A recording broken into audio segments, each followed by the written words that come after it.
果怎么不见黄公子啊？子歇躲在喜房里不肯出来，我也正着急呢。他要不来，如何行这一拜大礼？我亲自去请他。这样不妥，不合理智。有何不妥啊？反正他早晚是我的夫君。哎，公主，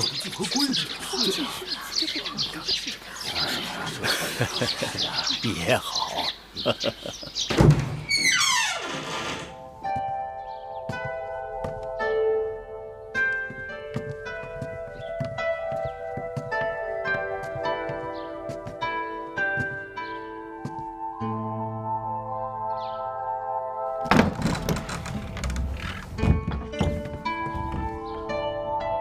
夫君，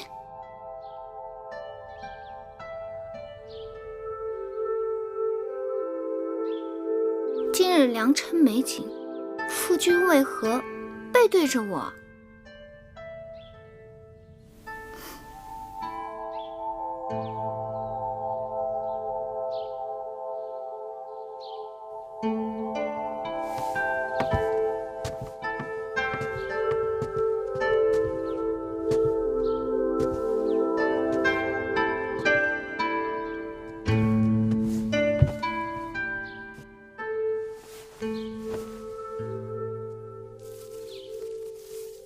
夫君，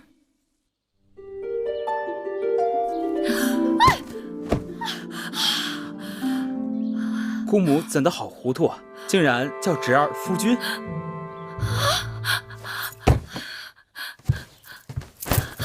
公主，皇公子呢？皇公子不是在屋里吗？那是太子。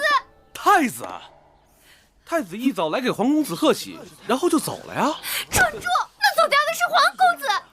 公主息怒，公主息怒。啊！怎么出这种事？公主息怒，公主息怒，公主息怒。公主闪开！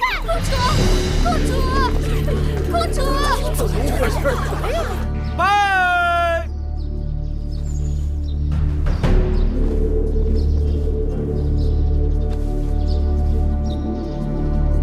再拜！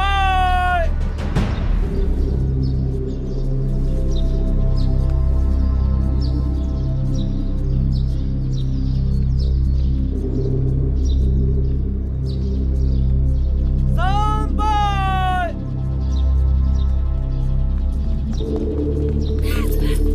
贱人！干嘛呀？贱人！放肆！芈茵，贱人！嫡公主出嫁，你怎敢放肆？大王为后，替芈茵做主。皇协拒婚，他跑了。此事当真？金华台里，太子穿着喜服，皇公子根本不见踪影。定是那芈月设此奸计，毒害婴儿。大王为后，千万不可放过这个芈月。芈月，告诉我，黄歇到底去哪里了？黄歇是在与芈茵成婚的时候不见的，我怎能知道他的去向？好硬的一张嘴，给我拿下！是。母后，那黄歇被关在金华台多日，月妹妹日日与舒儿在一起。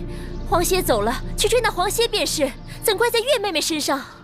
那黄公子定是被芈月迷惑了心窍，今日突然不见，定是与芈月早有预谋。你这桩婚事，黄公子本来就是不情不愿的，强按牛头喝水，得子结果也怨不得别人。舒儿，你给我闭嘴！我心里明镜似的，早就看出芈月跟你出嫁秦国是不怀好意，你还替这个贱人说三道四，把芈月给我扣下！母后，今日是舒儿出嫁之日，一身祸福均系此刻。芈茵哭闹较场，母后又要扣下舒儿的陪嫁应试。假若一定如此，不嫁也罢了。舒儿，月妹妹不走，舒儿也不走。舒儿糊涂，母后这是为了你好。大王，吉时已到，若错过了时辰，与公主的姻缘不利。大王，这黄歇悔婚是小事，楚秦联姻才是大事。母后，眼下没有证据证明黄歇的出逃与芈月有关，依寡人之见，还是得过且过，即刻启程吧。这怎么可以？有何不可？若不是你强行把芈印许给黄歇，事情怎么会闹到如今这个地步？微后明鉴，若再不启程，就会错过了吉期。秦王那里在关外迎亲的人也是有时辰的，况且秦国迎亲使者手里有陪嫁应妾的名单，突然少了一人，恐怕会引起误会和猜忌。好了好了，启程启程启程！等等，舒儿，也许你眼下还不会明白，我所做的一切都是为你好。你是娘亲身上掉下来的肉，我怎会害你？等你以后有了自己的孩儿，你便会明白做娘的一片苦心。母后，母后姐请放心，舒儿到了秦国会擅自珍重的。往后山高路远，舒儿不能陪在母后身边尽孝，还望母后多加保重。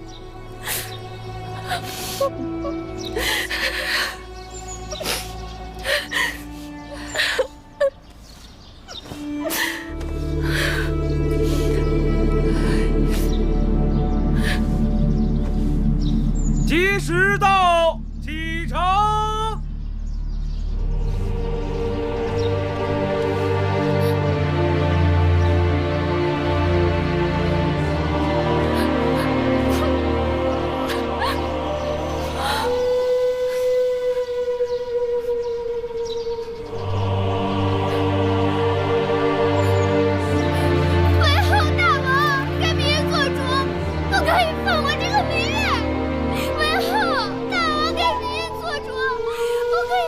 狄公主出嫁，你在这儿哭闹，真是丧气！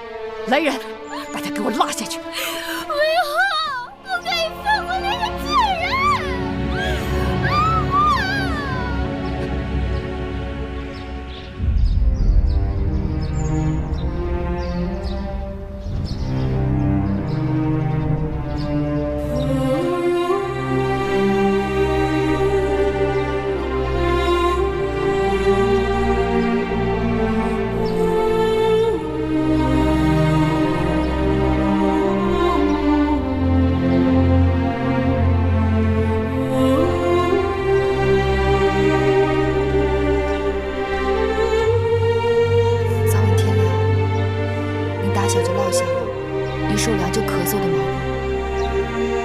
记得添衣裳，千万别受冻。放心，你和冉帝路上要保重。还有贵姑，不要太辛苦了。在宫里，无论遇到什么事情，你都要学会忍，千万要小心微后那里。只要熬到分封，有了你自己的立脚之地，一切就都好办了。等到分封之后，我一定想办法把你们都接回来。只是这一去，路途遥远，会有很多危险。还有我呢，谁要是敢欺负姐姐和魁姑，我就揍他。小冉是个男子汉了，遇到险境，我们会有办法的。眼下我们不得不分开，就是为了有一日，我们可以平平安安的团聚在一起。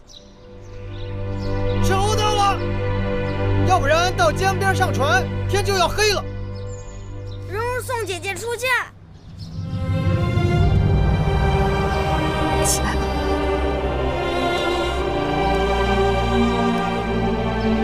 保重，保重。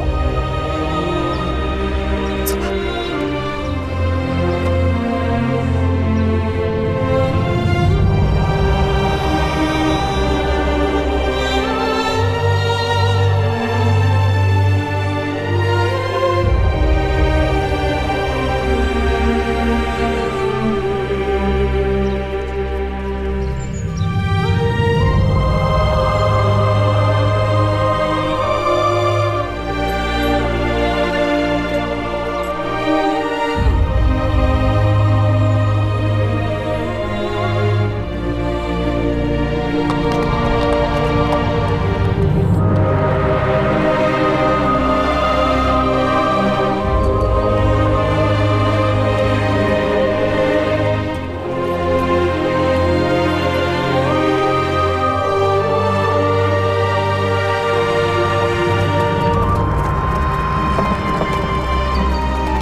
襄城守将唐遂拜见舒公主。免礼。谢公主。这位是秦国的蒙敖将军，特来迎亲。外臣蒙敖拜见舒公主。蒙将军有礼。公主，行宫已经准备好了，请您先行歇息。明日，蒙敖将军会亲率人马为送亲队伍打前站，再由末将护送公主出关。出了襄城，就由蒙敖将军护送公主入秦了。有劳两位将军了。这是外臣应尽的职责。舒公主，请。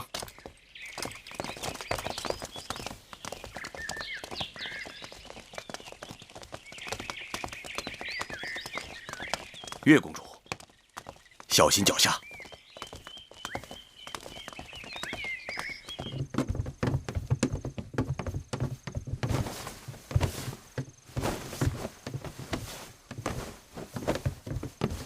哎呀，终于到了。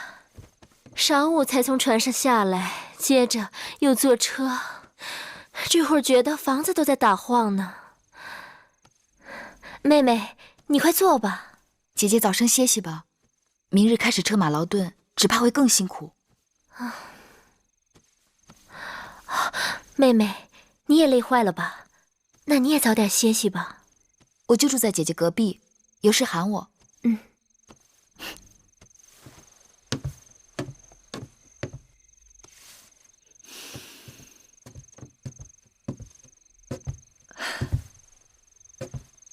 这孩子累坏了，一沾枕头就睡着了。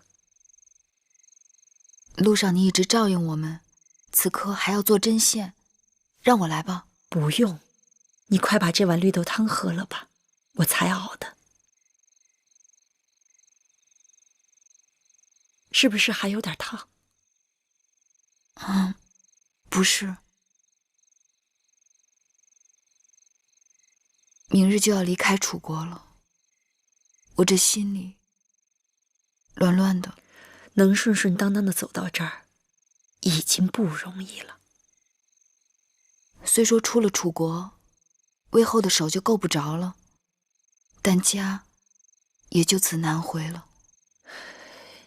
有亲人就有家，首先是要活着，只要能活下来，你娘亲和举姬就没有白死。等我们跟黄公子接上了头，就该将实情告诉舒公主，免得走得突然，让她伤心。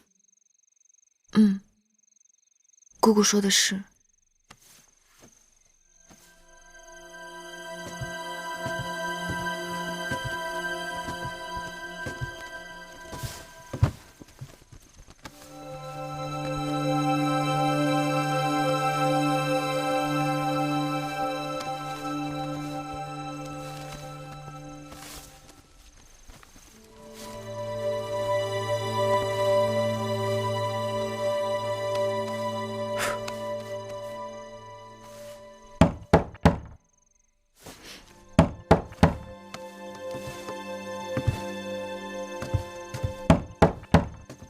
谁啊？一位故人。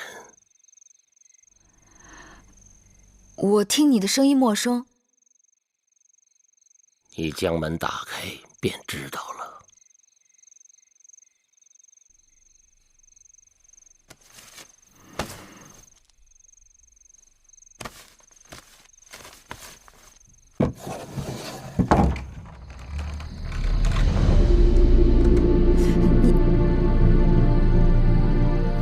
你谁啊？老夫没有猜错，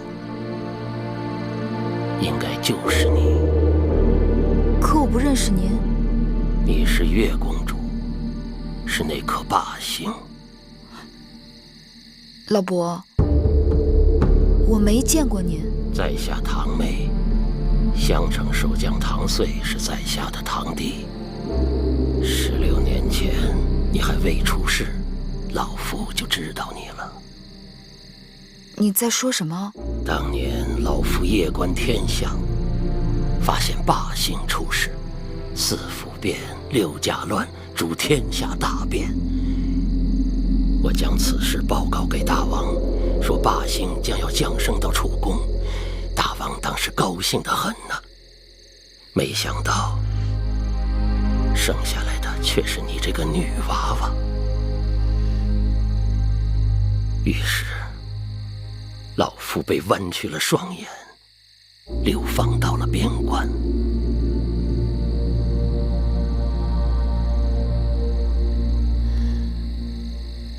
难怪从小父王就叫我霸星。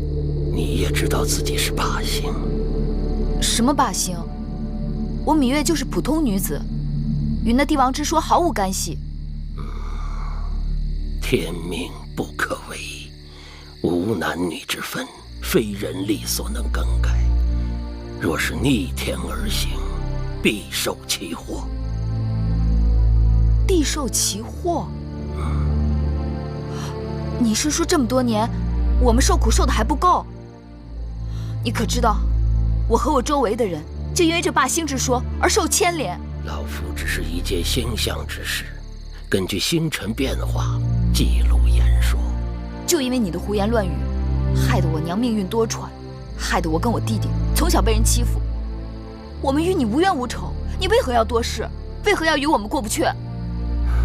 天将降大任于斯人也，必先苦其心志，劳其筋骨，饿其体肤，空乏其身，行好了，你走吧。你再不走，我要喊人了。晚了，走不了了。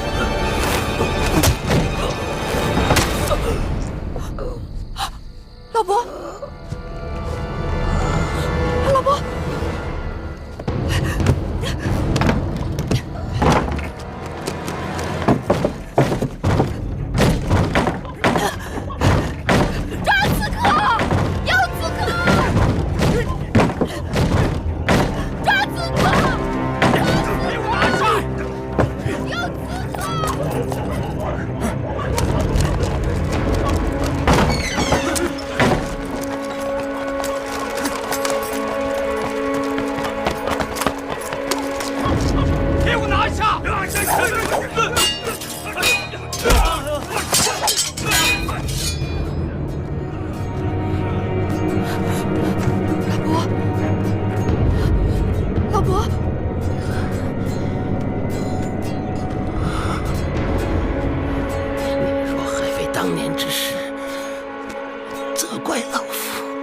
大胆狂徒！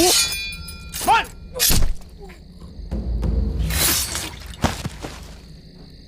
踏进去！咎由自取。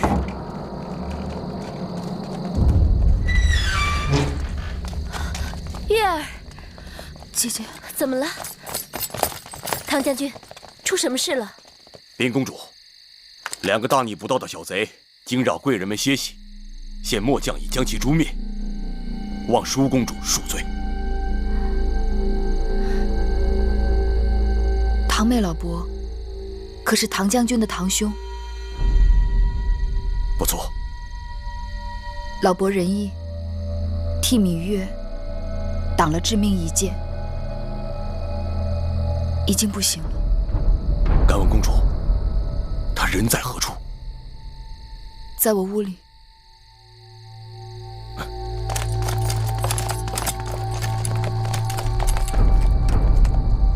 这门外不是有侍卫把守吗？怎么还能让外人进来？守门的侍卫均已被害。这院子外面应当还有巡逻的将士和值更的侍从，唐将军可知他们的去向？这……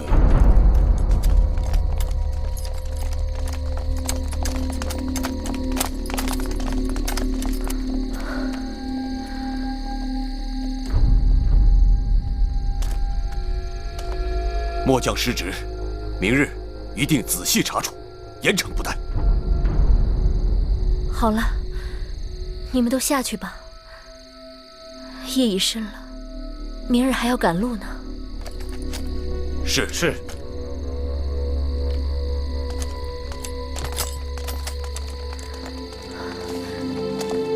月儿，你没事吧？没事。吓死我了！你没事就好。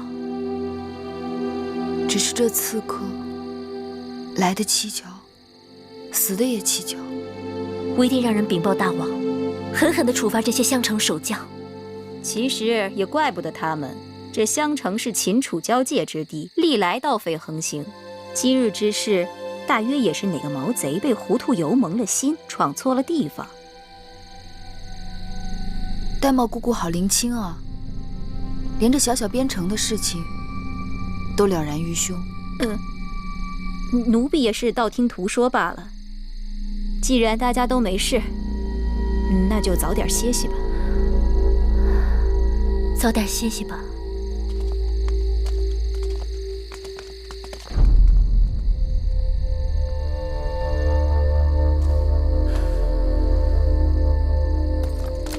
唐将军，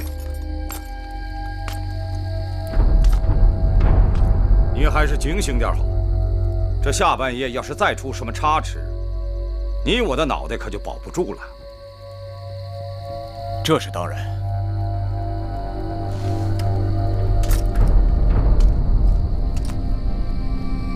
你们这队人，给我在院子外面牢牢守住。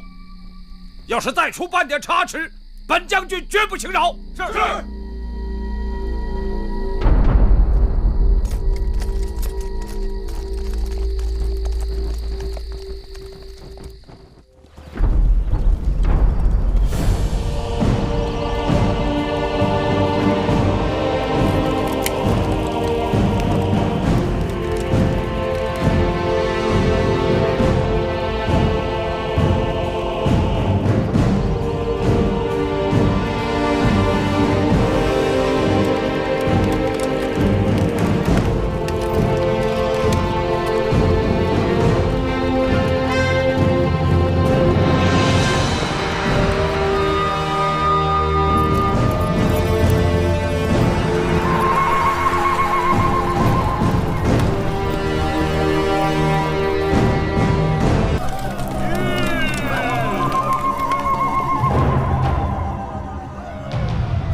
好家伙，这么多人，真是浩浩荡荡啊！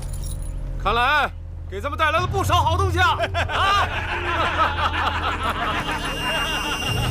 你去队伍后面，截住他们，捡好东西拿。好的，大王。儿郎们，我们的女人，还有我们的孩子，现在眼巴巴的，正在等着我们满载而归呢。今年冬天的酒跟肉，就全靠这趟了。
的突围。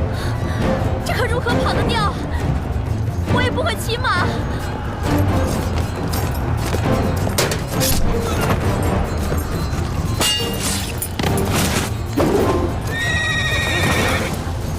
我在前面打头阵，你们在后面跟着我。不行，公主前进之区，万一有个闪失。前面不远就是上线，如果有人能够引开敌人的主力，咱们就能再多撑一会儿。上线的守将一定能赶到。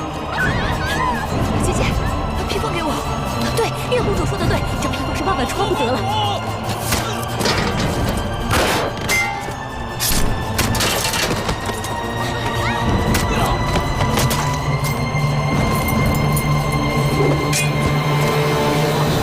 给我，不行，月儿，那样太危险了。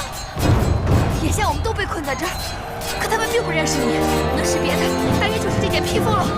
我去把他们引开。一人为己，总比大家涉险要强。他别动点奴婢，好歹是一个人的性命，就由奴婢去吧。刀剑无情，小冉眼下是我唯一担心的人。我把小冉托付给姑姑，千万要好生照顾她。不，月，给我公主，如果你有事，所有人都活不成了。默念看，月公主的主意不妨一试啊！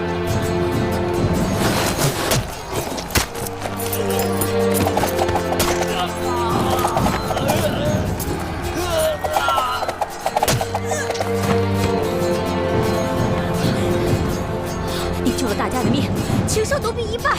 月公主舍生取义，救他人于水火，蒙袄汗颜。将军不必多言，姐姐珍重，你自己小心。走，你们保护月公主突围。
月儿，你还好吗？子歇，月儿，你快走，这里有我挡着。不，子歇，子歇死，不能让月儿死。你快走。不，要死，月儿和子歇一起死。我说你们两个有完没完？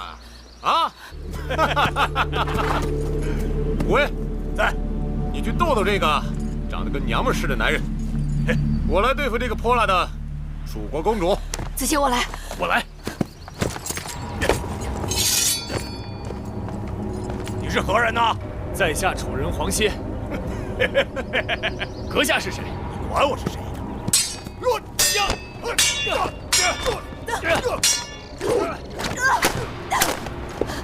子期小心！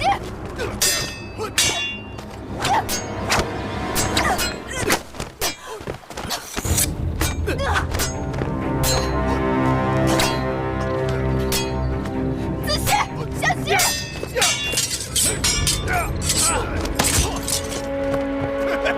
见得大不稳还敢跟老子交手呢？去见！你那个男人不中用的东西，不如跟随本王吧！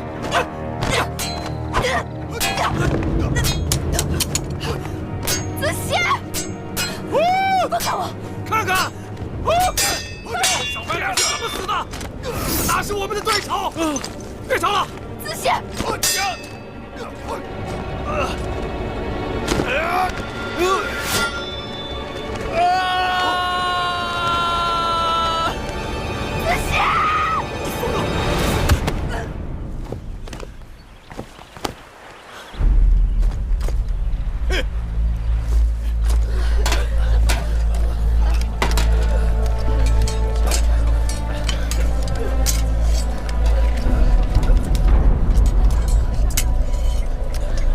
没事吧？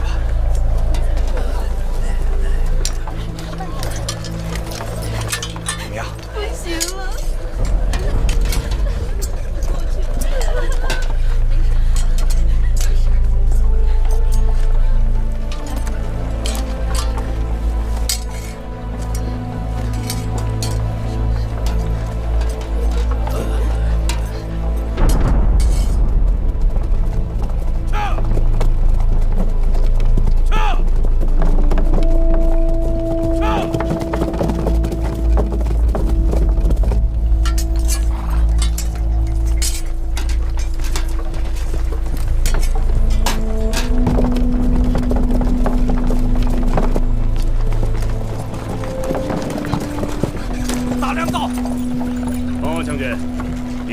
眼下如何？安然无恙。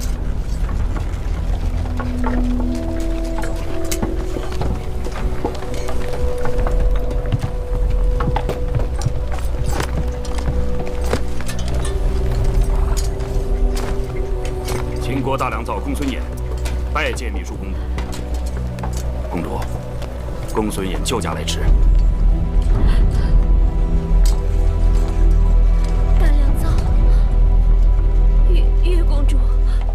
月公主带人却引开了敌戎，先不知去向，怕是凶多吉少，还望大良造能够快派人去救他。原来如此，恕公主请放心，微臣马上派人去寻找公主。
住手！又起什么哄啊？等会儿，让我手去！疯丫头！放心，有我在，定不会让他伤了你。不过你记住，我不在，你也不许伤他一根毫毛。还有你们，记住了吗？是。不让我杀他，那你杀了我吧！杀了你？哼！那我们这一趟岂不是白跑了？你们杀了我的子歇，既然我杀不了你们，那我就死给你们看！把他手绑上！为什么？为什么你们不死又不让我死？哎，吵什么吵啊！为一个弱不禁风的小男人，我们这好男人多的是啊！你废话！他是世界上最好的男人，他是我的命！你害死了他，我杀了你！谁看见你的男人死了啊？我亲眼看到的，你把他打到悬崖底下了。那悬崖底下是湖泊，死得了死不了还不一定呢。你说什么？你说子歇也许还没死。说不好，那可没准。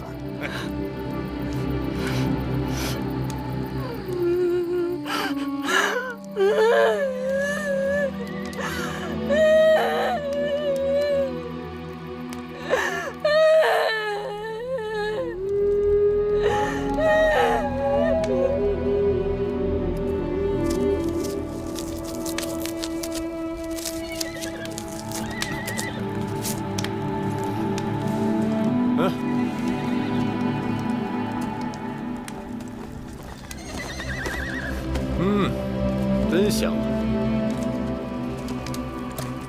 拿着。不饿呀？不饿我可饿了啊！真香。你们为何要抓我？自然是为了钱。你不像是普通的劫匪，你们到底是什么人？你猜猜。披发左衽，必为虎祖，北狄西戎。你们是狄，还是戎？丫头，看来你有点学识啊。东胡、临胡、楼烦，白狄、赤狄，西戎，还是义渠？义渠。义渠？义渠在秦国之西北，怎么跑到东南面来袭击我们？你知道你们袭击的人是谁吗？难道你们吃了豹子胆了吗？这买卖做得值啊！为了你大秦王后。哼，那你就大错特错了。什么意思啊？在你眼前的，不是什么大秦王后，我只是个陪嫁的应女，不值钱。你骗谁呢？啊，性子如此强悍，见识如此不凡，若非楚国公主，哪来的如此心性和教养？哼，你若不是王后，那这天底下就没有女人敢居于你之上了。哼，若是王后，身边怎么可能只带这么少的护卫？如此轻易落入你们的手中。不错，我的确是楚国公主，不过我是庶出为应。王后是我的姐姐，在被你们袭击的时候，我换了她的披风，为了引开你们。她此刻应该已经到商县了吧？哼！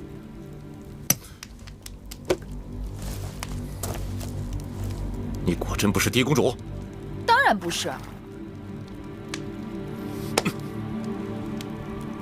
抓你的时候我就起过疑心，如果你是嫁于秦王的新王后，哪会跑来这么一个小男人为你拼命？哼！你的买卖亏本了。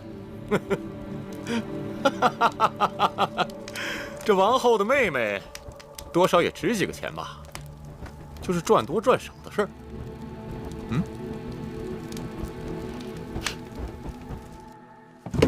来，我给你搬上车啊！哎，这箱子好沉呐！时间啊！我来帮你搬。来，这边。哎呀，这下好了啊！回去等着大王赏赐吧！啊，哎，可不少啊！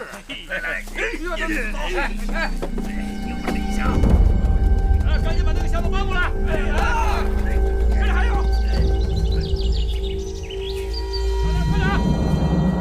快点！跑了！我们来人呐！出公主跑了！大王，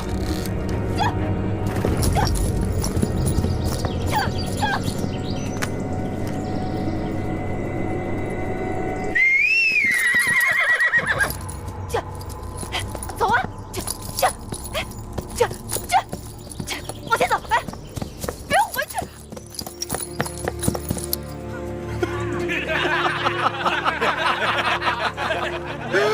是主人呐！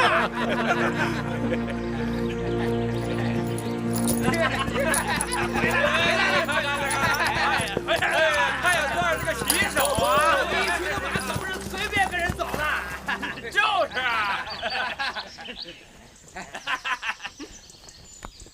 都算了吧。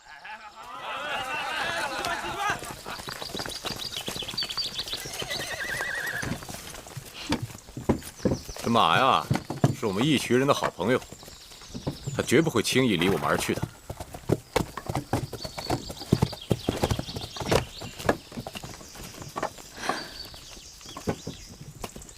既然你这么喜欢黑子，那我就把它给你骑吧。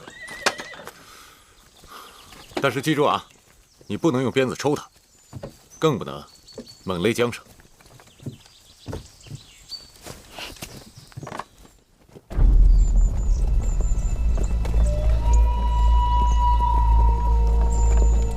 丫头，这一路走了这么久了，怎么也不说话呀？有心事啊？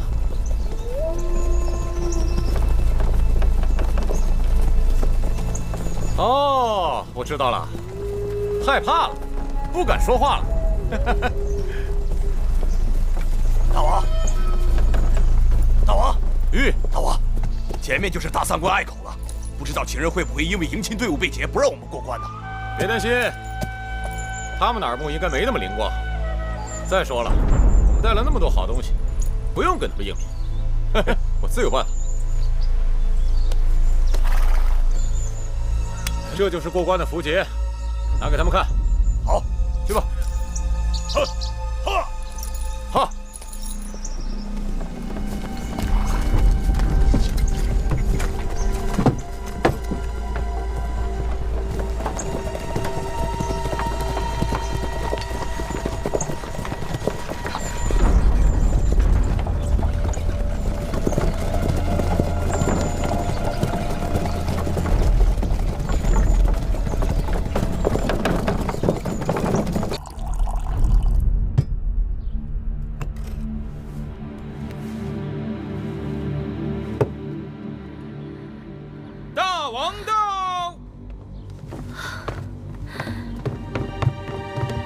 舒儿，大王，我以为我再也见不到您了。经过我都知道了，你平安就好。求大王救救月儿。月儿，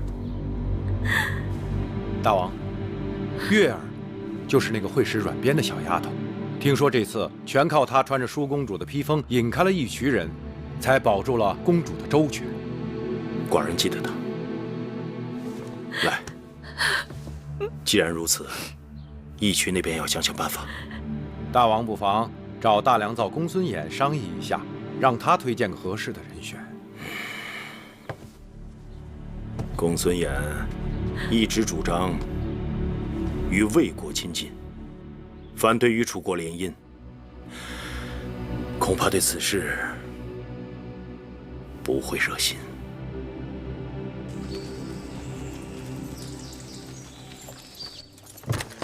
大王，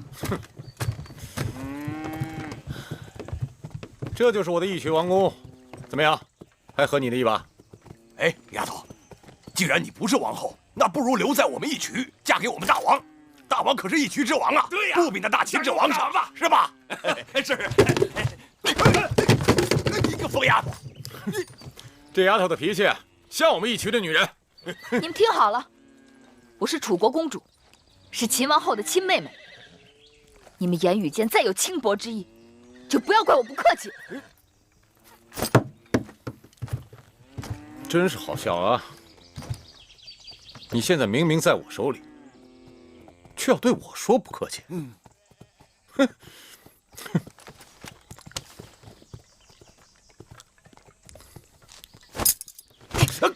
大王，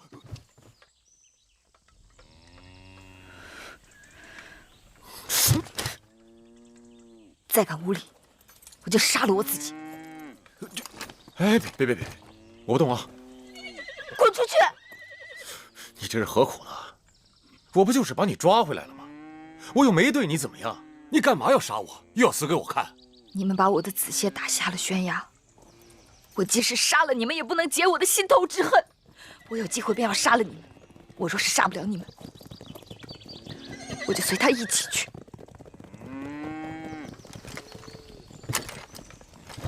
你以为本王缺女人，非你不可呀？本王让你看看。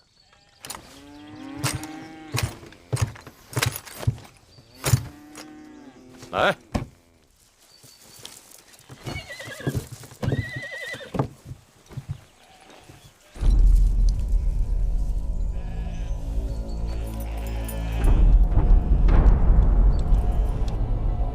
去年义渠王翟离的叔父曾到咸阳，请求我大秦助他一臂之力，夺取王位。大王没有允诺。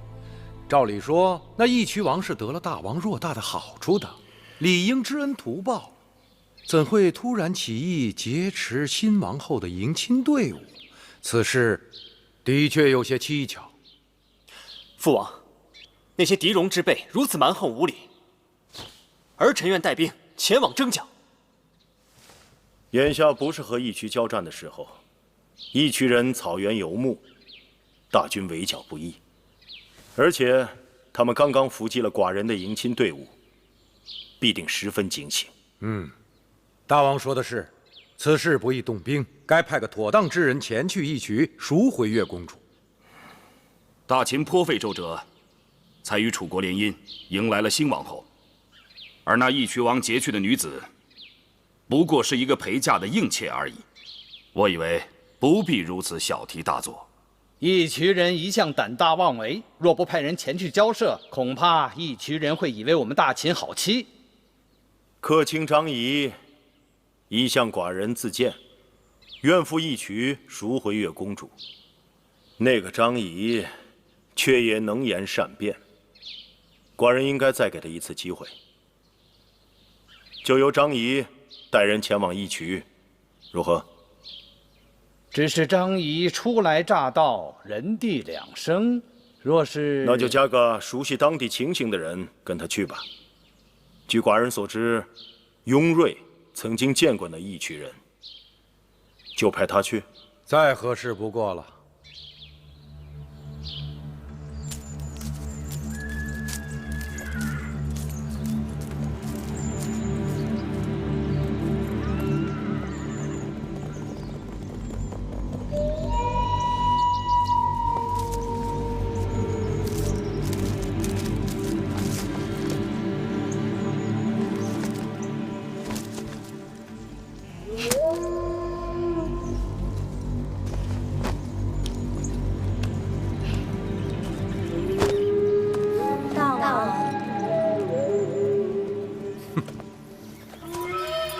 公主，这2日住在我这儿，没什么不习惯的吧？把鸟关在笼子里，还需要跟他商量笼子大小吗？谁说要关你了？哎，你们听好了啊！公主若是呆烦了，就陪她出去走走。是，我不过是你的囚徒，在这里走和在外面走有何区别？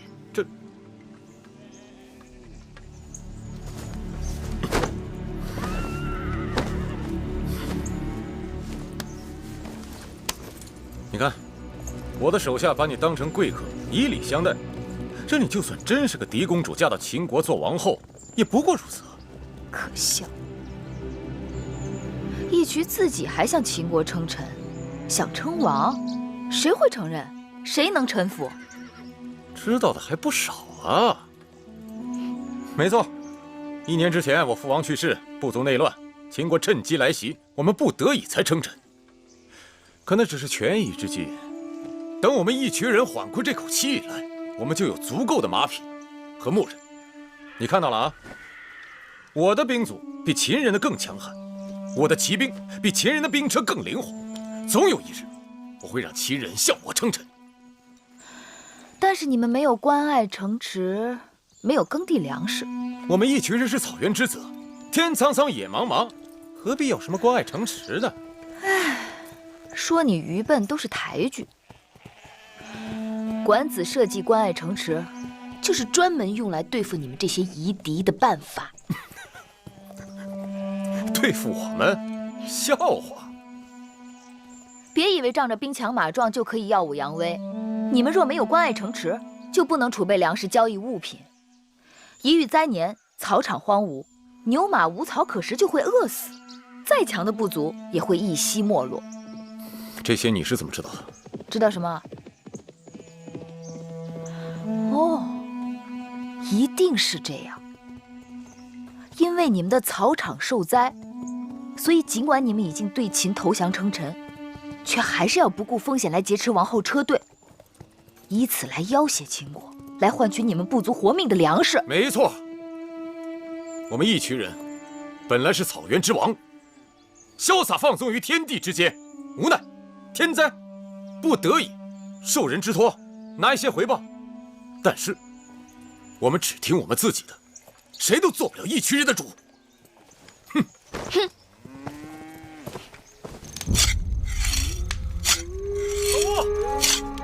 老布，在吗？老布，你知道管子是谁吗？嘿，今天啊，这世上还有你老吴不知道的事儿啊。当初有人花重金让我们劫杀新王后，可那个丫头到手却是个假的，居然受人之托，如今得有个交代啊！杀了！可那个丫头，会精灵的，杀了有点可惜啊，是吧？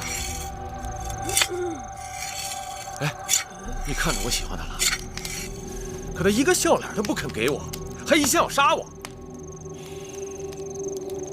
你的意思是把她睡了？哎，不行，他们，我们草原的女人可以这样，睡在一起，日子一长，不情愿也会死心塌地。可她呀，她会死给我看。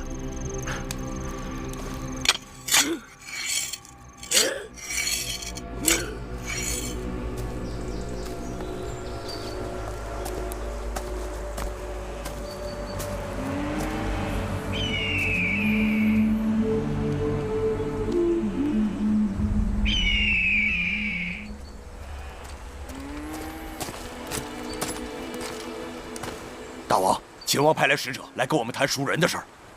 秦王真的派人来赎他？正是。走，去看看。是。秦国使者张仪、雍瑞、嬴华见过义渠王。雍公子见过，算是朋友。公子华也是如雷贯耳。你是谁啊？这位是我们大王新请的客卿张仪。没听说过。哈，义渠人热情好客，可义渠王让我们站在这里，这不是待客之道吧？好，坐，都坐吧。上奶茶。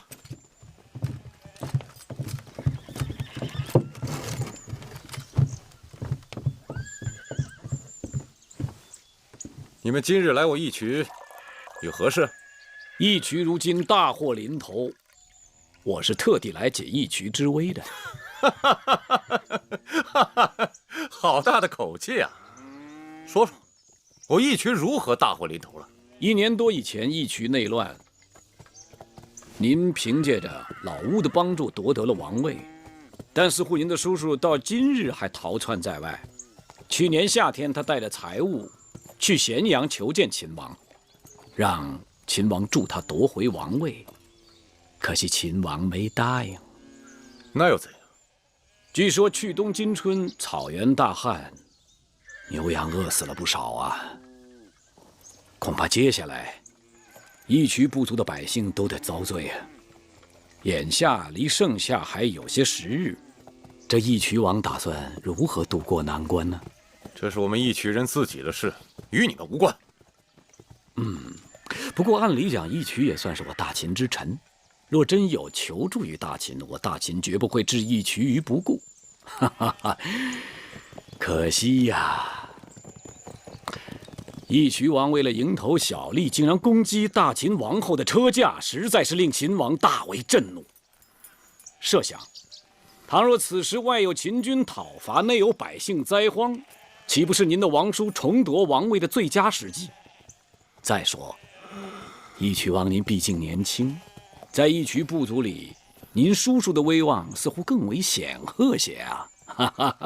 照你这么说，你们秦人是要助我王叔与我为敌了？也无不可，反正义渠谁当大王与我秦国无关。好，那我就让你们看看，谁才是义渠真正的王！哼，谁是王，还是我们大秦说了算。有我在，看谁敢跟大王作对！你们劫持新王后车马，犯上作乱。没即刻兵戎相见，也是你们大幸。好我吃奶的小娃娃，来讨伐爷爷试试又如何？公子稍安勿躁，虎威将军火气也太大了点。来，喝杯奶茶。义渠人的东西口味太重，我喝不过。你放肆！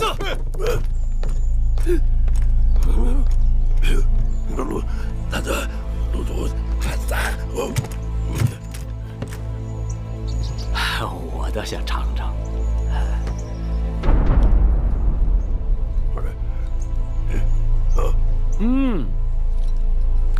秦国眼下与赵国、魏国、韩国都不和睦，哪有心思来管我义渠啊？哼！如若不然，今日来的就不是你们几个人了，而是前来讨伐的大军了。说得好。是他告诉您的？老吴精明啊，难怪来之前就听说义渠实际上是老吴做主。张仪失礼了，哎呀，失礼了，老吴，失礼了。老吴视我如子，我视老吴如父，你这种挑拨没用。说吧，你们准备出多少钱来赎那个女人？义渠王是直来直去之人，张仪也就实不相瞒了。我们此行并非大王授意，乃是我新王后疼爱自己的妹妹，特派在下为特使，带上珠宝来赎回楚国的公主。月公主，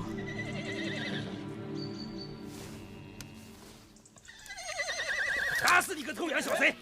打死你！让你再来偷羊，看我怎么收拾你！什么声音？让你偷！听说是抓住偷羊的小贼了。那个小贼可狡猾了，我们以前这边常丢羊，还以为是被狼叼走了呢，没想到却是个小贼偷的，还是个被狼养大的小贼，带着狼群一块儿来偷的。让你偷！带我去看看。让你来偷羊，让你偷！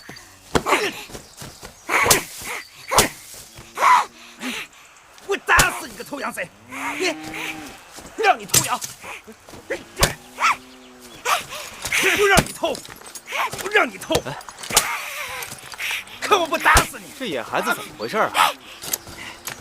他是偷羊贼。哦，哈哈。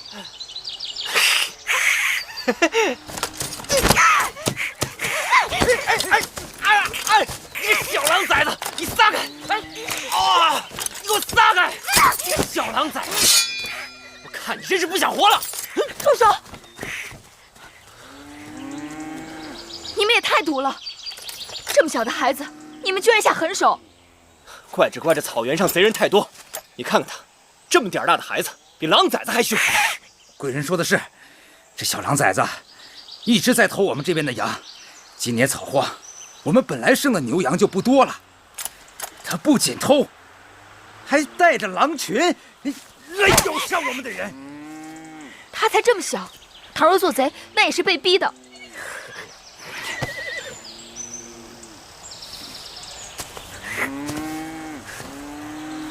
别怕，我不会伤害你的。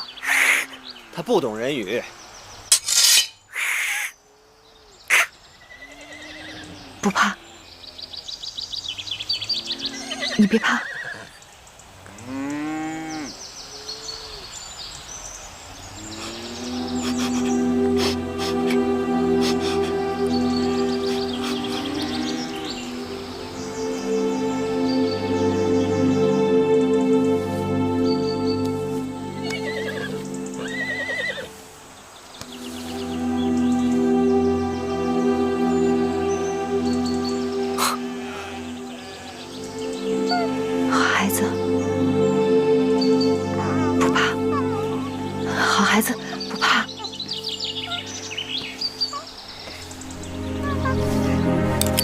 我把这只簪子给你们，把它交给我吧。月公主这个簪子能抵过你们10倍的损失呢，还不赶快收下？多谢贵人，多谢贵人。哎，大伙都散了吧，快散了吧。你就是楚国的公主，王后的陪嫁。你是谁？在下秦国公子嬴华。原来是公子华。芈月有失恭敬了。哦，没事没事，别怪子华多嘴。公主人兽不分，烂做好人了。公子睁眼看看清楚，这孩子到底是人还是兽？只怕是公子人兽不分吧。把他带到我帐篷里去。是。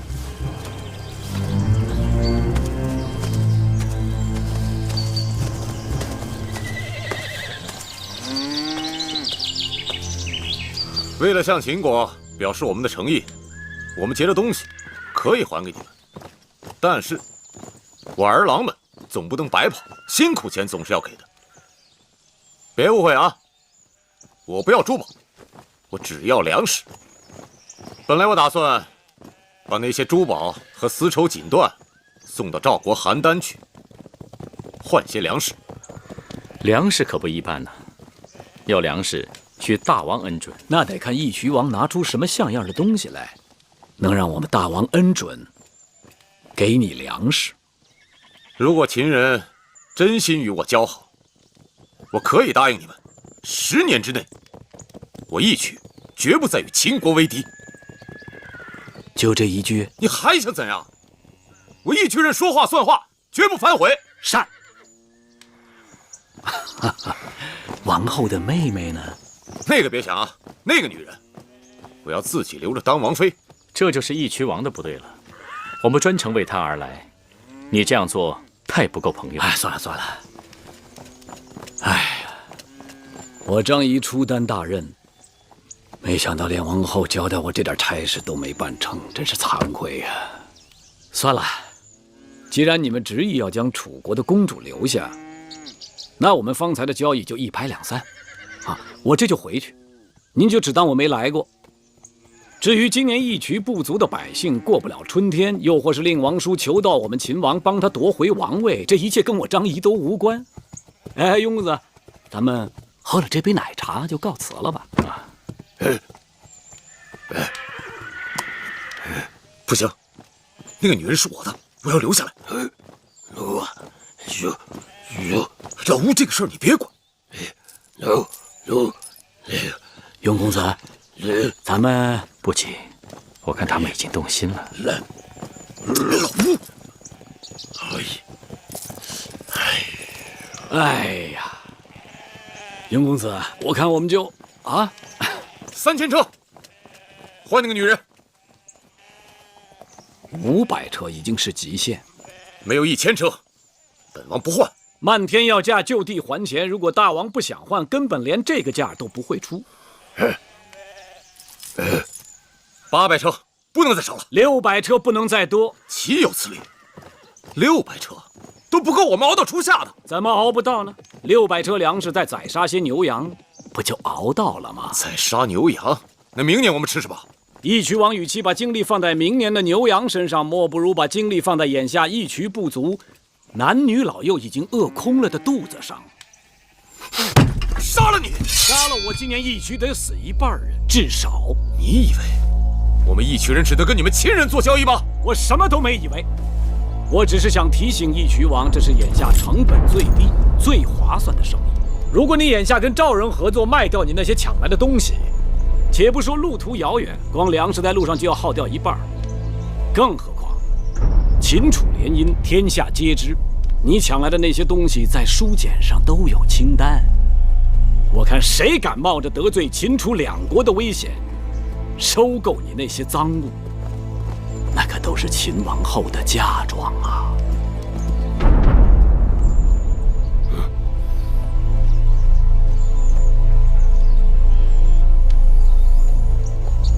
！600车，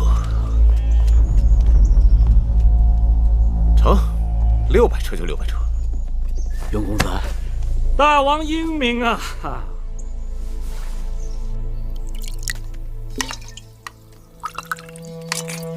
你饿吗？这里有热汤，还有烤饼。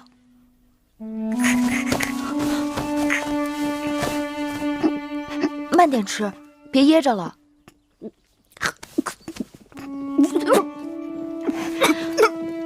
喝口汤吧。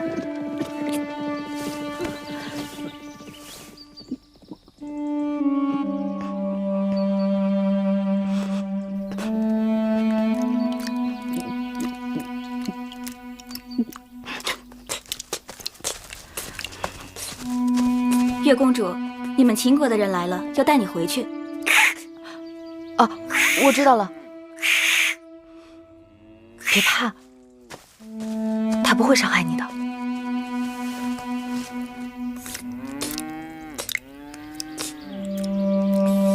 你知道我是谁吗？我是姐姐，你可以叫我姐姐。听说你救了个小狼崽儿，你还真挺像小狼的。你干嘛呀？你吓着他了。你怎么看上他了？他跟我弟弟一样大，我弟弟若是无人照顾，可能也会像他一样。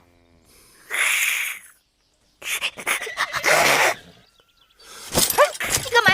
哎，你放下他！放开他！你轻点儿。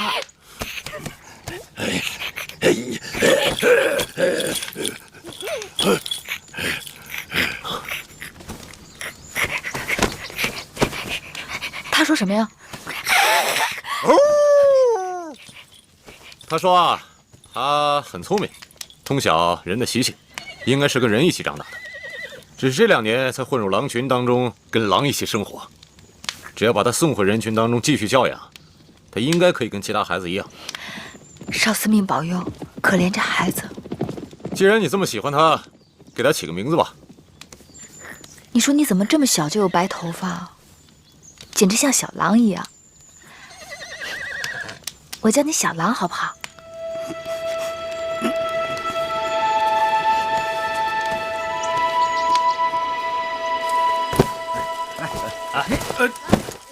来，接着。为何只有300车粮食？先付一半，另外300车要等我们回去以后再送过来。给我。于公子，管子是谁？管子啊，齐国的国相，曾经辅佐齐桓公尊王攘夷，成就霸业，是他独创的轻重术与盐铁法。来了。什么是轻重术？敛轻散重，低买高卖。管子曾使用轻重之术，不费吹灰之力，就将鲁、梁、莒、来、楚、代、衡山击垮。哎，等等，你给我解释一下。义渠盛产狐皮，如果我向大王高价购买狐皮，那么义渠的子民就都会跑去猎狐挣钱。到那时候会发生什么事呢？如果大王点击兵马，发现所有人都去猎狐了，而此时正值有外敌入侵，该如何？如果大家都忙于猎狐，而不屑于放牧，此时我突然停止再收购狐皮，那么已经无人放牧的义渠又会怎样？饥荒。哎，那什么是盐铁法呀？如果大秦和其他各国联手，都不向义渠人出售盐和铜铁之器，那么义渠能挨上几年？断盐1个月，不足避乱。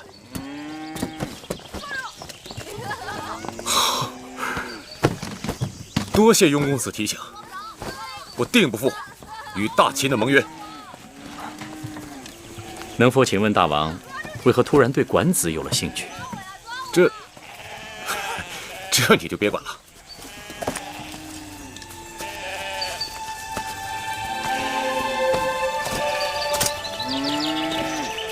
张仪拜见月公主。张子，真没想到秦王会把这差事派给了你。是啊，想当初月公主发重誓与张仪永不往来，没想到这么快就又见面了。你千里迢迢来义渠救我，我谢你。但我也救过你，咱俩互不相欠。啊，不，我赎公主回去是分内之事，公主救我乃再造之恩，所以这辈子张仪都欠你的。回了咸阳进秦宫，说不定你和张仪还会经常见面的。张子错了，咸阳我会去的，但秦宫我是不会进的。月公主把话又说早了，身为陪嫁应妾进秦宫，理所当然。嗯。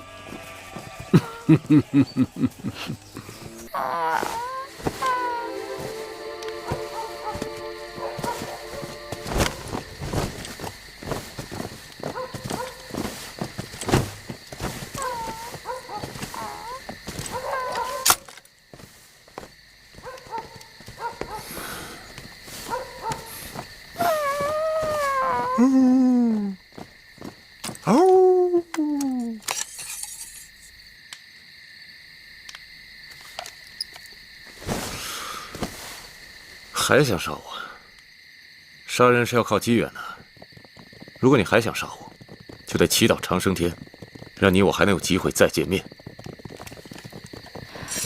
既然已经做了一次好人，那不妨好人做到底，让小狼弟弟跟我走。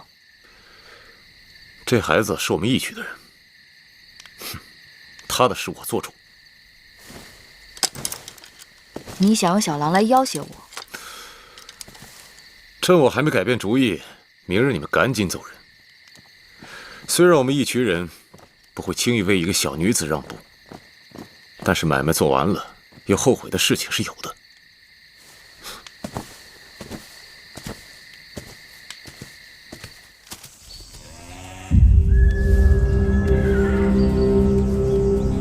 想不到义渠王是个用心很真的人。他说这些日子你在义渠骑的都是这匹黑马，所以让你把马带走。义渠王送公主骏马，怕是用心良苦吧？马就是一匹马，听了公子这话，倒是让人觉得别有用心了。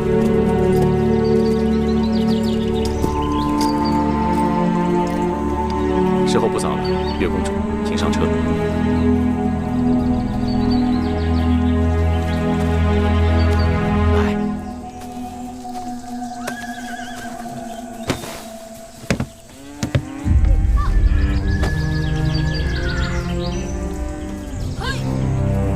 走吧。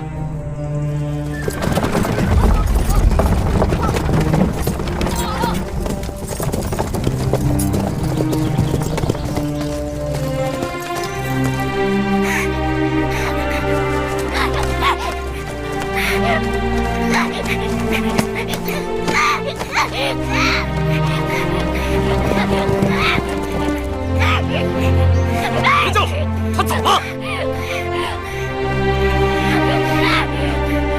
你看，他走了。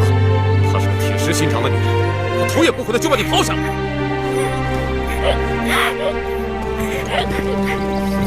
她说她是你姐姐，我把你留下来，竟然连眼泪都没掉。他在咸阳还有个弟弟，你只是一只狼，又不会说话，估计他见到他那个弟弟，很快就会把你忘了。